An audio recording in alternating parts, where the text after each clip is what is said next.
Rob, thank you for coming to the podcast. I have multiple people on my team that have read your book. They were really excited about us connecting.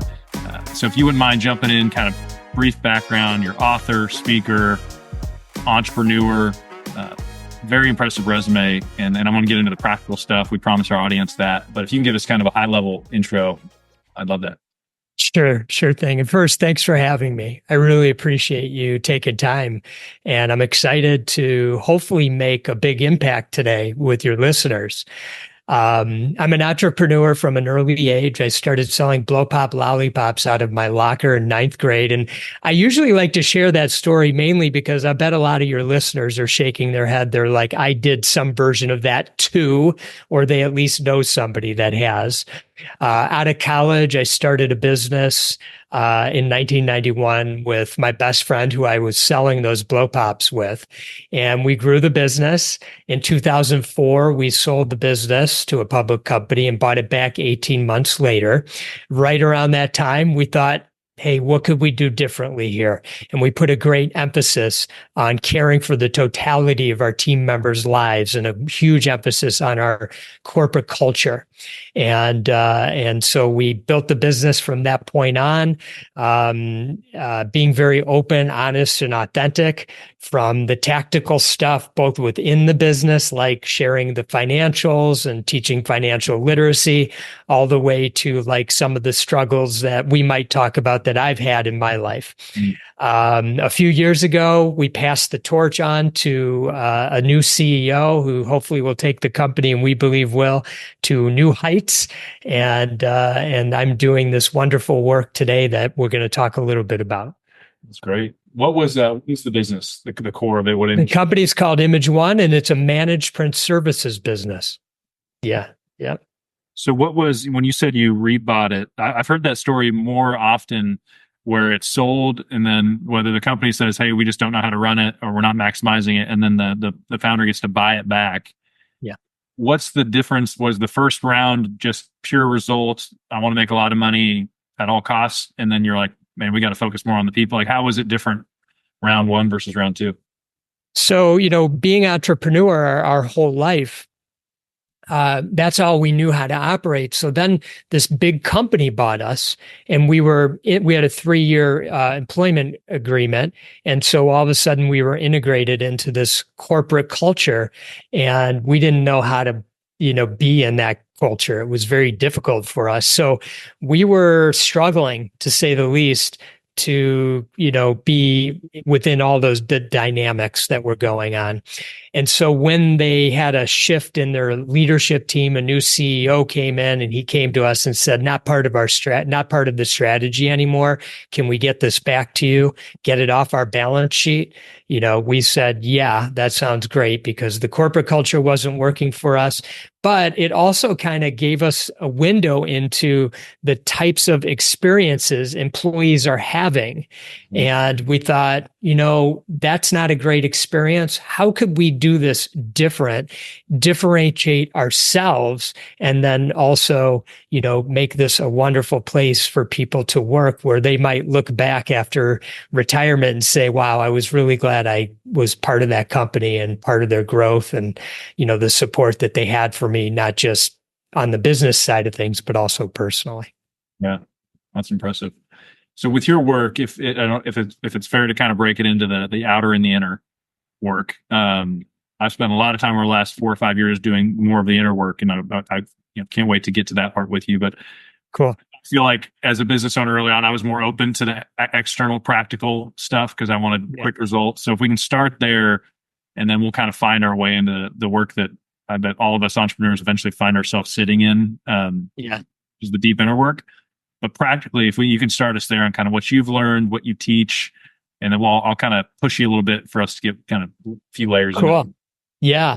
So right around 1999, my business partner and I met Gino Wickman. Gino, for those that don't know, created a process called the EOS process and entrepreneurial operating system. And so he was just getting started. And as it turns out, we were one of his first clients. And he always says we were kind of his guinea pig, along with about 6 other clients who knew the thing would blow up the way it did. But he and I struck up a really close friendship. And so we would meet at coffee shop, Starbucks, a few times a year for like half a day. And, Gino was very intentional about the way he was living his life. And I was really impressed by it. And so I started to pick up on these little things that he was doing, ways that he was thinking, things that he was incorporating into his days and into his weeks and months and years. And I would leave the meetings and I'd think, I should be doing that. I should be doing that. Well, once you know it, I kind of incorporated certain pieces to it.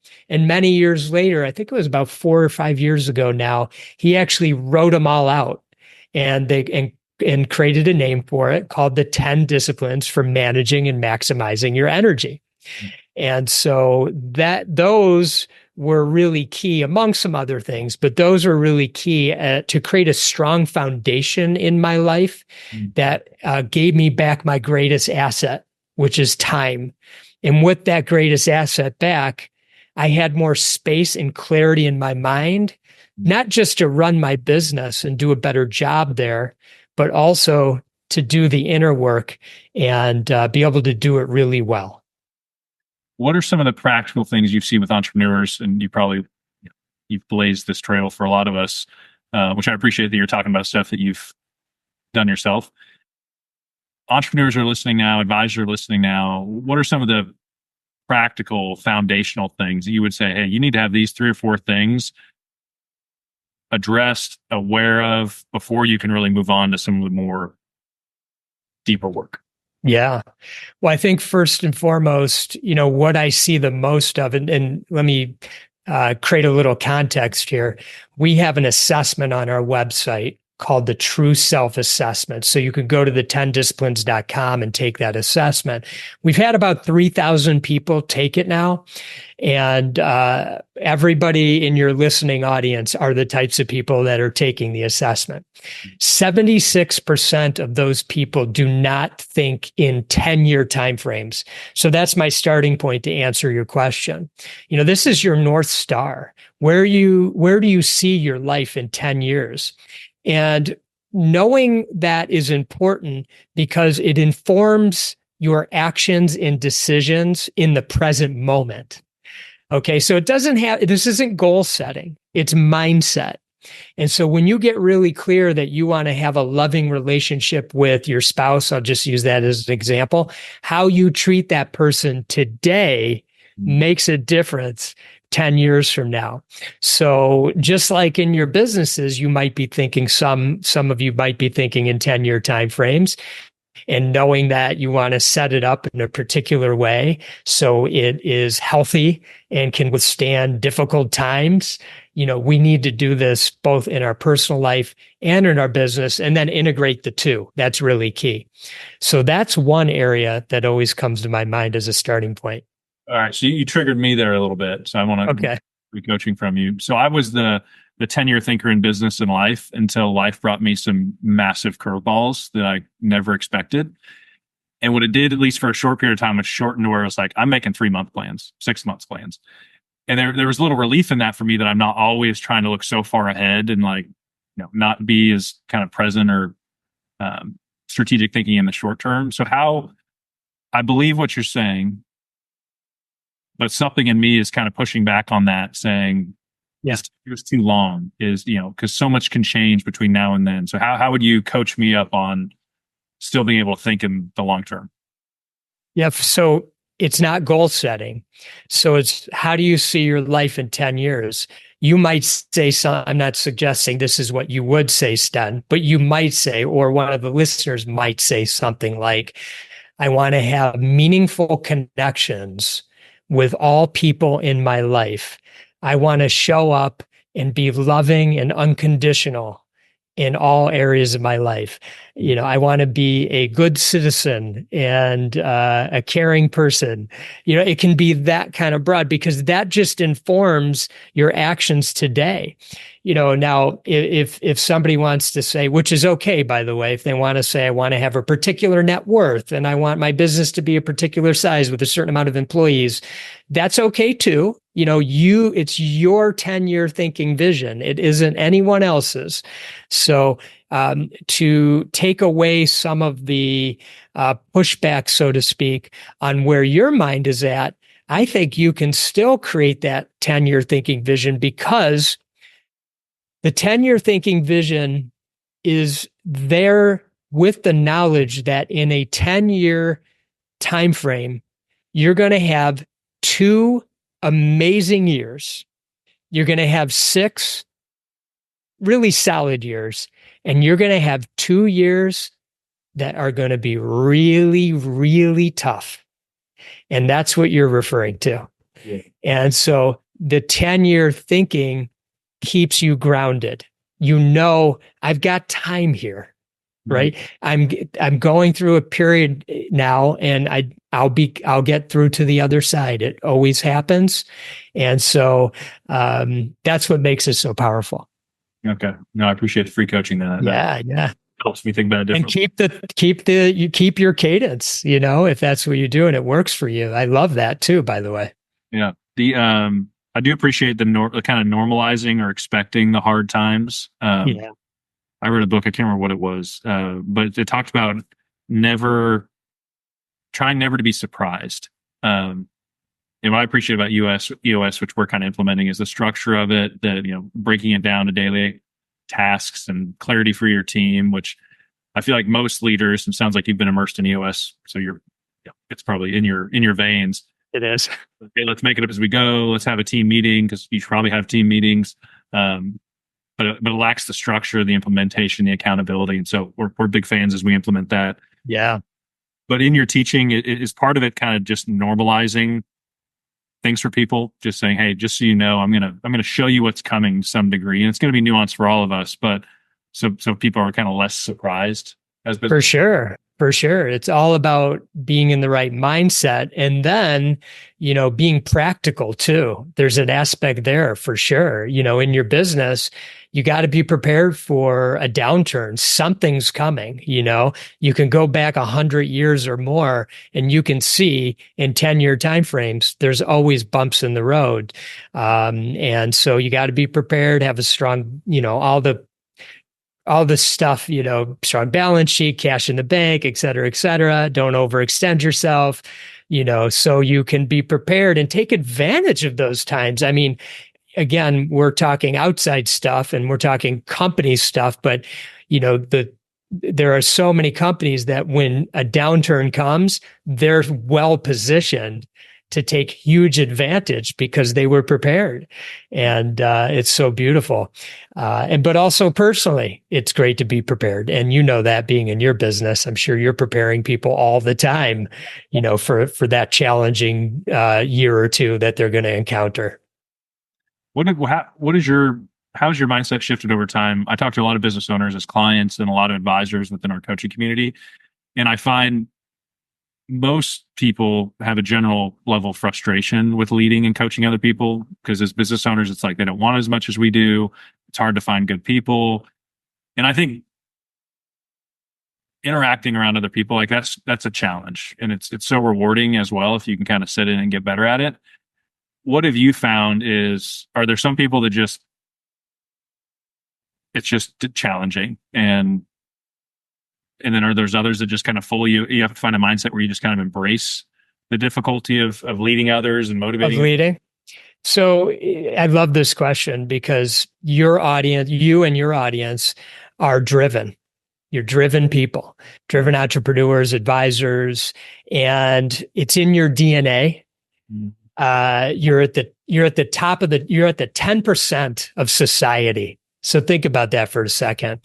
And it's a blessing and it's a curse. And that's what you're bringing up right now. The blessing is that, you're born with this superhuman stamina, the strength. You're the creators, you're visionary. You come up with new ideas, new ways of doing things, new ways of helping people see things, systems, processes, or just shaking up an entire industry. But the curse is that you do a lot of damage to yourself, both mentally and physically, without even realizing it oftentimes. And you can leave a black trail to those who are around you.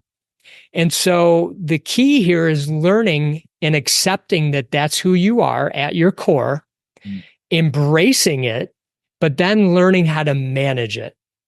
And that helps me segue kind of into a different piece to this. And that is just simply how you show up. So first and foremost, if you don't care to manage people, because that's part of leading, then you shouldn't. And then what you need to do is create a team of people that will do that for you and stay in your lane. So you are not dragging people down with your energy, because they're going to pick up on the energy that you bring. Everyone's looking to you for the energy.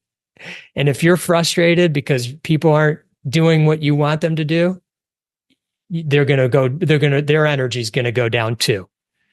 So what I'm hearing you say is that if you're not good at that naturally, it doesn't mean you don't get to own a business or be an entrepreneur. But you have to recognize that shortcoming to some degree, or that it's not your strength, and backfill. Because what's the alternative? You're a business owner, you hire people, maybe you make enough money, but you frustrate employees, you have high turnover, you're kind of always feeling heavy and negative, and it just kind of radiates from you. What's the risk of not being aware that that's not your strength? Being miserable.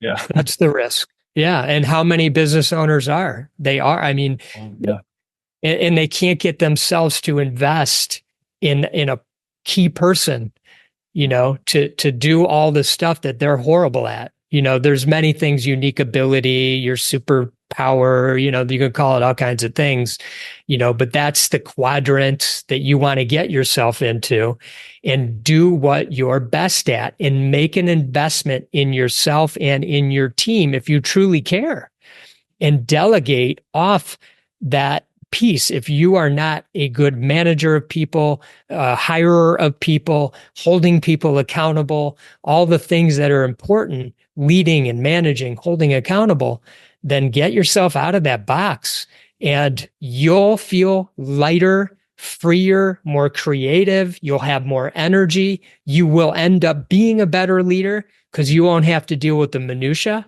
And there are amazing leaders out there. We all know that. So you find that person, and that's your key person, and they're taking care of all of that.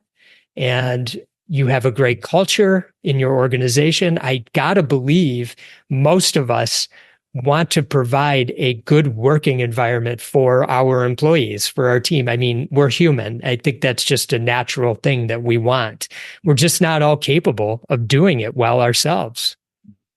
I remember trying with everything I had to emulate the leaders I saw that had this like charisma. They'd lead the team meetings, and just like they came with this energy that drew people in.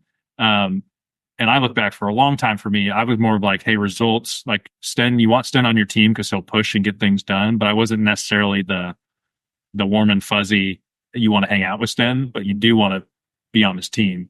Yeah. To get that fun.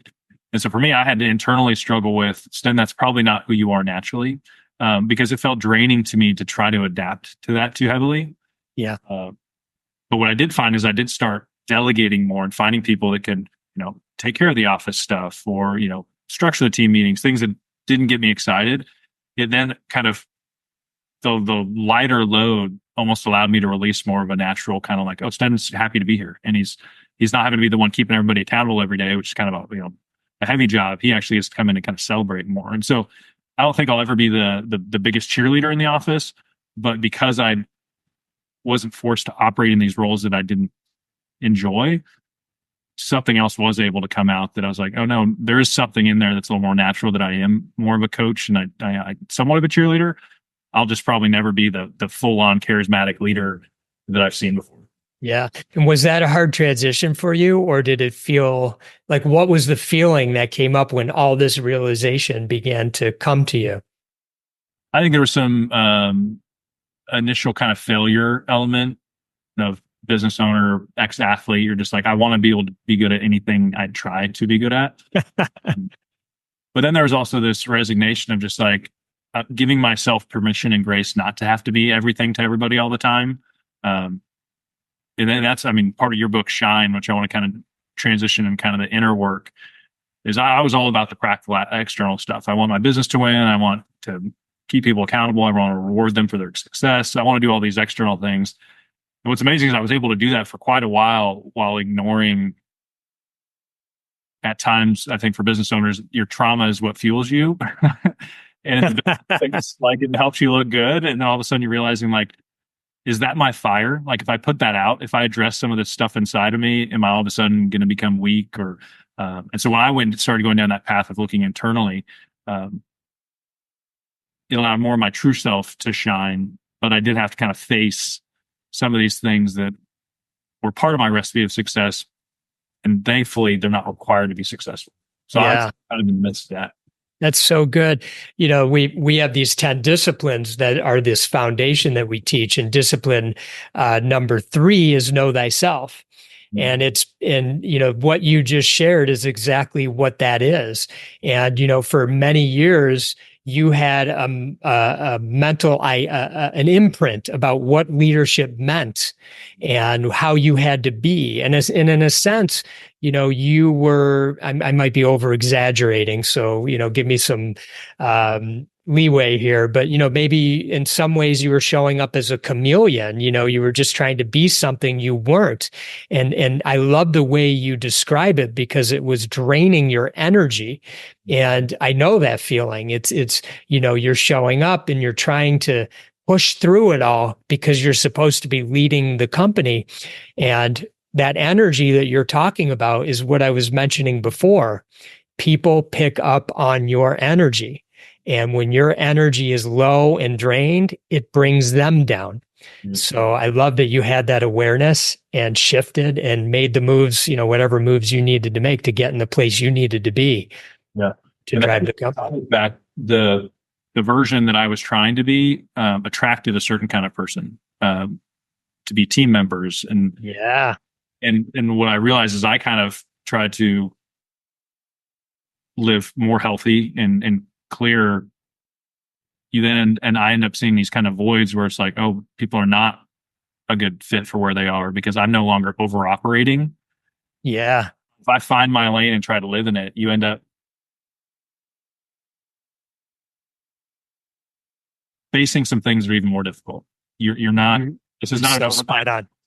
That I feel like I'm still now handling the repercussions of the decisions I made 5 years ago when that wasn't even really me. That's right. There's this heaviness that continues to where it's like, I don't know if there's ever a day where it's all done and it's like, hey, we did it. It's almost this tension is just, it's settling into the process is what I'm learning as opposed to fighting for it to be finished. It's like, I don't know if it ever is. There you go. Oh my God. There's so much wisdom in your story. Thank you for sharing. It's so great. You know, what you start to realize is you're not in alignment with the people that are around you all of a sudden. It's scary. It's like you built this organization and all of a sudden you're looking around and you're like, I don't want to work with these people. And I don't know, they really want to work with me so much, you know? And it's like, now you have to like deal with that. And that's hard. And, you know, we talk about in the book, making decisions, all decisions are made from love or fear. And this is a great example. It's when you come to that point, that friction point, and it's like, okay, how am I going to make this decision? A decision from fear is don't change anything. I don't want to rock the boat. What are people going to think? You know, they're going to think we're not doing well, or I'm a horrible leader. Or do you make it from love and, you know, make the changes that are necessary to create the kind of business that not just serves you, but obviously serves the culture, the people in the organization. And I mean, what are we getting into this for? You know, and taking all this risk, you know, to have a life that we don't love every aspect of. Why would we do that? Just go work for somebody. It's way easier. So it makes it sound all crazy if you put it that way. Let's just go back to ignoring it. That's easy. Right.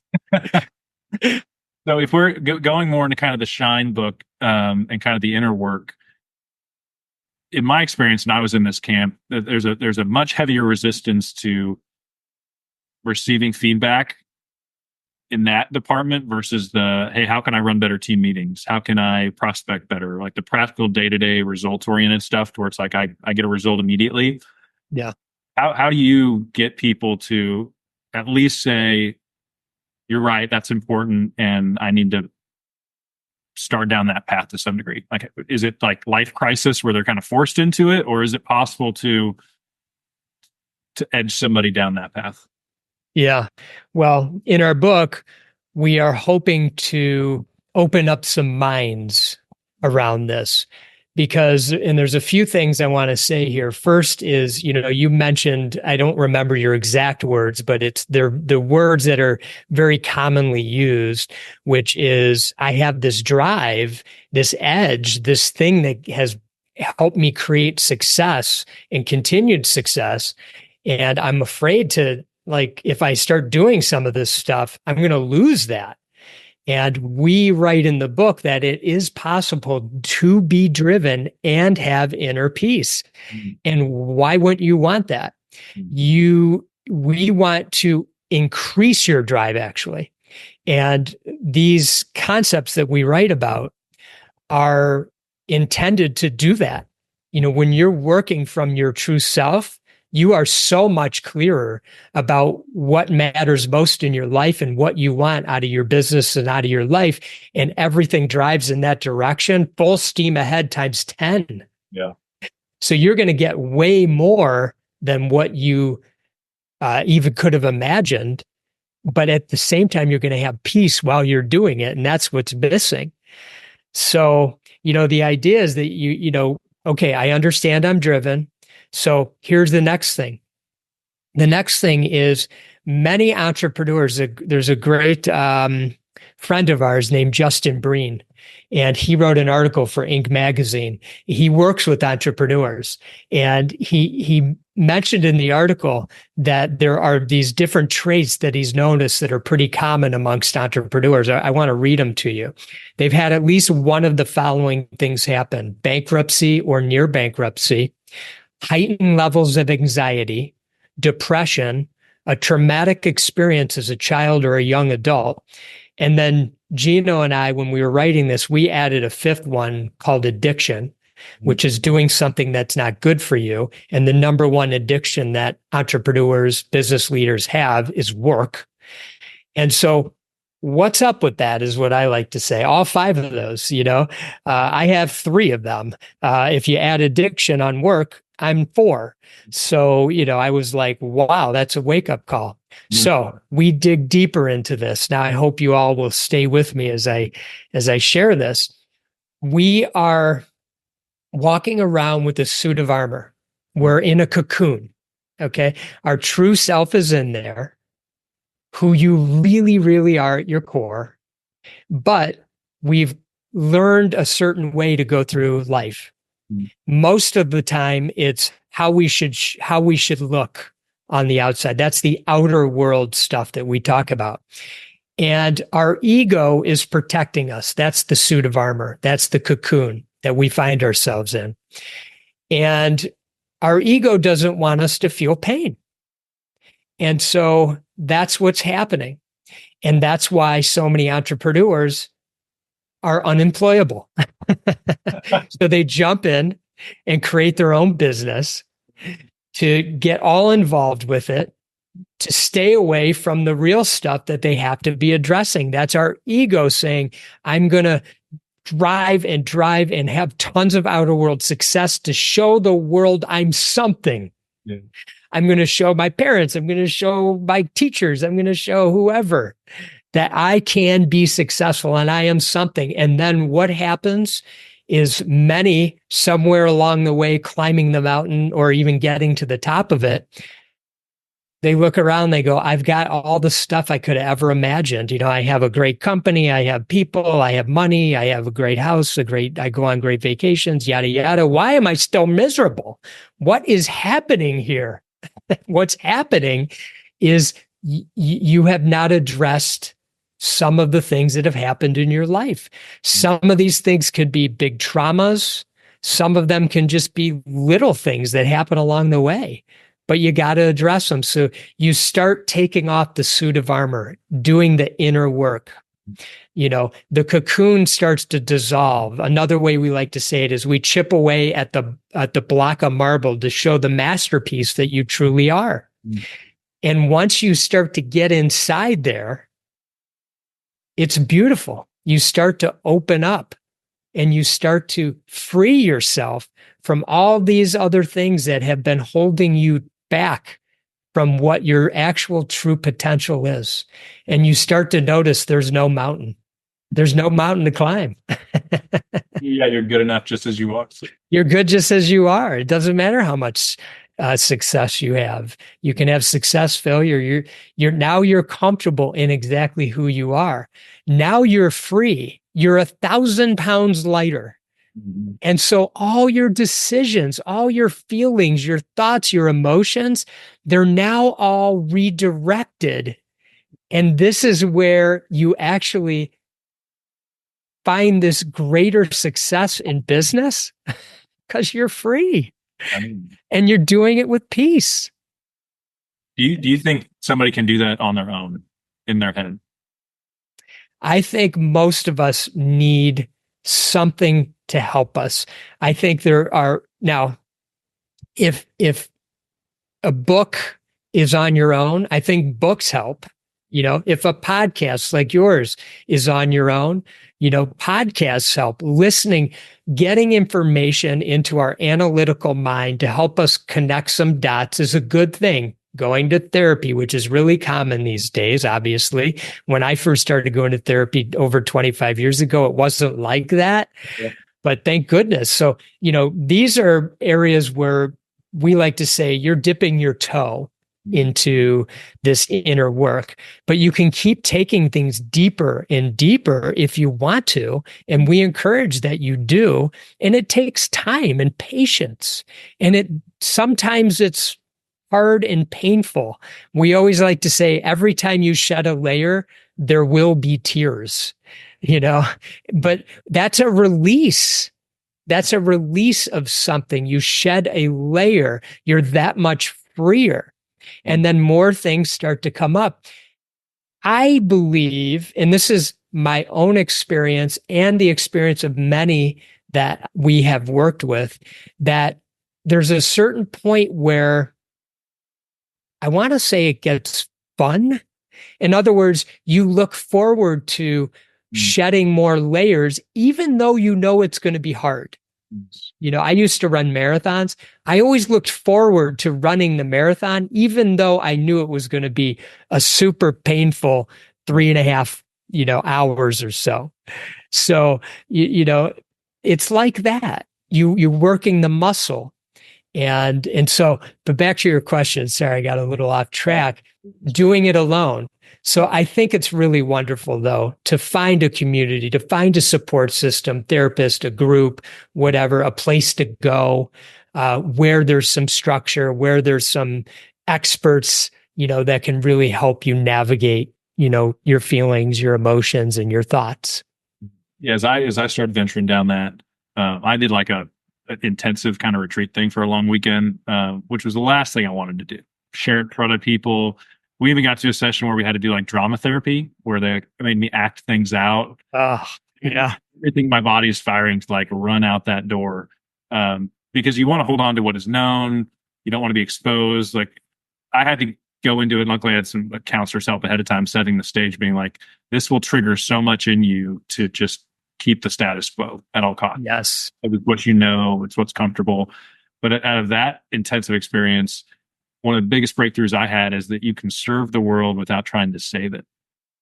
And I look back and that it makes me emotional thinking back to 12-year-old Sten, thinking he even had the ability to save the world. Yet that's the posture I carried in everything I did. for whatever reason. Yeah. So I'm a big advocate for kind of leaning into that side, the therapy of it, because like you're one or two breakthroughs away from being like, wait, I don't have to live my life that way. And I'm still a good person, and no one's mad at me, and the world's going to continue to spin around. And if I take a week off and go on vacation with my family, the world's not coming to an end. My clients are going to be okay. So I love working with business owners on the finance side, but also love working with advisors and coaching community, because it is the thing that you were revealing in your book that's like, hey guys, we can all say it because we're all thinking the same thing. Right. And thank you for sharing that. That gave me goosebumps. It's really beautiful. And, I even got a little contraction when you said we had to do drama therapy, because I'm familiar with it. And the idea of doing it does evoke the same thing that you had. And one thing I want to kind of build on that idea for a second, not on drama therapy, but how you reacted physically to it, is a really key point, because, we have our minds that are very active, and we kind of create stories that become our reality. And then we have our bodies, which most of us aren't really in tune to, and how our bodies react to emotions, to situations. And so when we have a physiological reaction to something, that is our body sending us a message. And our ability to tune into our body and work through noticing where that reaction is coming. Is it in your chest? Is it in your is it in your neck? Is it in your gut? All these kinds of areas. And working through that, not analytically, actually, getting into the body. There's a lot of work on this, and there's a great book called The Body Keeps the Score, if anyone's interested, because it's said that our body is really the one sending us the messages, not so much our mind. Our minds are actually in the way, and it's our ability to notice that. Yeah. I love this. I could talk about this all day, and we'll need to regroup. But for everybody, where can they go? I know you have a lot of great content out there. Shine's a great book. Thank you, Sten. Everybody go to kind of just get a kind of deep dive in all the stuff you've created. The10disciplines.com is the place to go. You can spell out 10, or you can use the number 10. And I highly recommend, the greatest starting point for everybody is that assessment that I mentioned, the true self-assessment. The first 10 questions revolve around the foundation that you have in your life that gives you back your greatest asset, time, and helps to bring space into your mind, clear your mind. And the next 10 revolve around the inner world stuff. So you'll kind of see where you line up there. And that's a great starting point. That's great, my friend. I appreciate you. Sten, I appreciate you. Thank you so much for having me and the great work that you're doing. You bet. We'll talk soon. See ya.